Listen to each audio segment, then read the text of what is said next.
లోకమంతా ఆవరించి ఉన్న శివుని మనం చూడగలిగితే నువ్వు నేను అనే తేడా ఉండదు. మనమందరం హిందువులం, మనమందరం పరమాత్ముడి సేవకులం. మనం వచ్చింది పరమాత్ముని తలుసుకోవడానికి. ఈ విషయం ఎప్పటి వరకు నీకు విషయాలుగా మోహం గుంజుతూ ఉంటుందో మాయ పనిచేస్తుంది అని అర్థం. ఎప్పటి వరకు కొంచెం కార్లు కొంచెం బస్సులు అని ఇవన్నీ వెళ్ళిపోతాయి. ఒక్కటే గుర్తుపెట్టుకోండి, వెళ్ళిపోయేది పరమాత్మ కాదు, ఎప్పటికీ నిలిచి ఉండేది ఉంటుంది చూడండి, అది పరమాత్మ. పరమాత్మ ఎప్పుడు ఆనందంగా అనిపిస్తుంటుంది అంటే మిగిలిన అన్నిటికంటే కూడా మనం వెల్లంపల్లి వెళ్తాం, ఆకలి అవుతుంది, సమోసా తింటాం, మళ్ళీ ఐదికి వస్తాం, ఆకలి అవుతుంది, మిర్చి తింటాం. ఇంటికి వచ్చినాక అమ్మ అన్నం పెడుతుంది, పప్పు అన్నంతో. పప్పు అన్నం తిన్న తర్వాత కడుపు ఇంకా మళ్ళీ ఆకలి కాదు. ఎవరిని కొడితే కోరడానికి ఇంకేమీ మిగిలి ఉండదు, ఇంకేమీ అవుతుంది నాకు.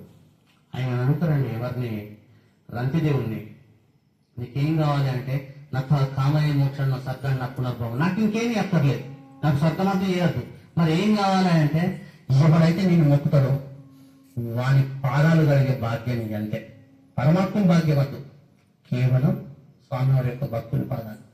చూడండి, లోకం మీద దేశంలో భగవంతుని గుళ్ళ కంటే భగవంతుని భక్తుని గుళ్ళు ఎక్కువ ఉన్నాయి.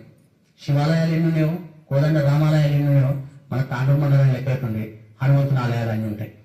హనుమంతుడు భగవంతుడు కాదు, భక్తుడు. భగవంతుని నమ్ముకోడు, నమ్మితే అట్లా నమ్మాలి.